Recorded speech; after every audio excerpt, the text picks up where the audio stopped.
दंपत्ति शिविर का पहला प्रयोजन तो यह है कि बालक के पालन पोषण की एक जैसी नीति बन सके। प्राय करके बालक के सामने ही माता पिता झगड़ा करते हैं। एक सोचता है कि डॉक्टर बने, एक सोच रहा है इंजीनियर बने, एक सोचता है पढ़ने दो, एक कह रहा सोने दो। तो ये जो तनाव होता है वो दूर हो। माने माता पिता की बालक के बारे में पालन पोषण के संबंध में एक नीति होने से बच्चे के सामने झगड़े नहीं होंगे, तो बच्चों में गलत संस्कार नहीं जाएंगे। दूसरा, हमें चाहते हैं कि बच्चों का मनोविज्ञान समझने की फुर्सत नहीं है।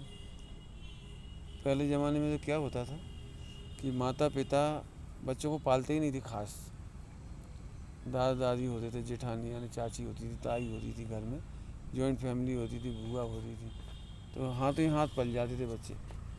जब भी कोई संकट आता था तो बुजुर्ग उसको सॉल्व कर देते थे। तो पति पत्नी को बच्चों के बारे में कोई टेंशन नहीं लेनी पड़ती थी। अभी समस्या क्या आ रही है कि बच्चों की साइकोलॉजी तेज़ी से बदल रही है। माँ बाप बच्चों को पालना नहीं जानते, उनका स्वास्थ्य पहचानना नहीं जानते, किस तरह की हरकतें कर रहे हैं, किस तरह की लड़ाई झगड़े कर रहे हैं, क्या चाहते हैं। माँ बाप इतने तनाव में हैं कि बच्चे को सुनने की भी फुर्सत नहीं। समझने की तो बहुत बड़ी बात है, लेकिन सुनने की भी देर नहीं। 90% माता पिता बच्चे पर अपनी तानाशाही जैसी हुक्म चला दी, कह दिया ना पढ़ो, चुप रहो, फालतू बातें मत करो। मैंने बच्चे की चंचलता सुनने का भी टाइम नहीं। तो हम ये चाहते हैं कि अपने शिविर के द्वारा बच्चों की पूरी साइकोलॉजी माँ बाप समझें, ताकि माँ बाप उसे अच्छे से पाल सकें। बच्चे यदि अपने नहीं हो पाए तो पराए तो हैं। अपने नहीं हो पाए तो पराए का मतलब ये है कि बड़े होकर बहू के हो जाएंगे, नौकरी के हो जाएंगे, टेलीविज़न के हो जाएंगे, मोबाइल के हो जाएंगे। जब बच्चे को माँ बाप के पास डाइल्यूशन नहीं मिलता तो मोबाइल से डाइल्यूशन मिलता है, तो मोबाइल में बच्चे पबजी खेलेंगे, कुछ ना कुछ तो करेंगे। मतलब ये हमारा मूल प्रयोजन था कि बच्चों का पालन पोषण करने में बहुत बड़ा काम है। बाकी तो राजकुमार जी ने बता ही दिया कि तत्व ज्ञान हो और श्रावकाचारमयी जीवन हो, बच्चे देख करके संस्कृति सीखते हैं। लेकिन सबसे बड़ी बात, आज माता पिता का क्लेश है, बहुत बड़ा तनाव है। लाखों करोड़ों पे खर्च कर देने पर भी बच्ची जो डॉक्टर बनने के बाद, इंजीनियर बनने के बाद माँ बाप का विश्वासघात कर देती है, माँ बाप का विश्वास तोड़ के चल देती है, किसी भी लड़के के साथ कहीं भी इंटरकास्ट शादी कर लेती है। तो ये सब जो गड़बड़ हो रही है वो इसलिए हो रही है कि माँ बाप अपना सब कुछ खो रहे हैं, समय शक्ति धन सब खोते हैं और बच्चे भी खो देते हैं। बच्चे का तो ही पता नहीं लगता। ऐसे बच्चों के साथ दिक्कत है। वृद्धावस्था में कोई बच्चे आज अपनी सासू की सेवा नहीं करना चाहती, कोई लड़की बहू बन करके, और लड़के भी अपने माँ बाप की सेवा करने से बचना चाहते हैं।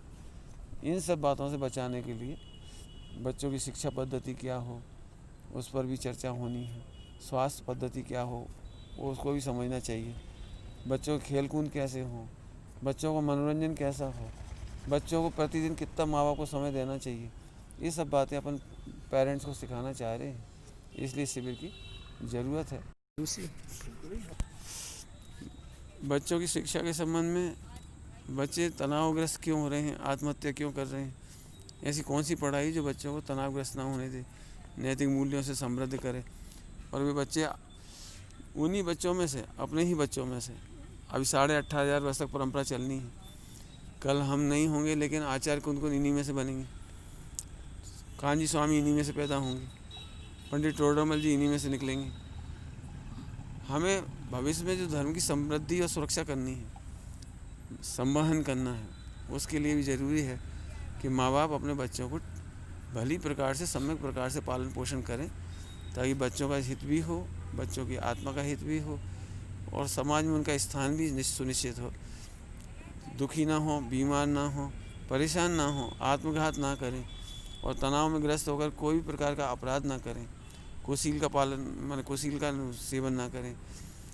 आजकल की नए नए प्रकार की जो शादियों पद्धति हो गई गलत प्रकार की, इंटरकास्ट मैरिज, दूसरी तीसरी शादी, तलाक ले लेना, ये जो अपसंस्कृति फैल रही है उसको बचाने का एकमात्र सबसे अच्छा उपाय है कि हम पेरेंटिंग का सम्यक ज्ञान कराएं।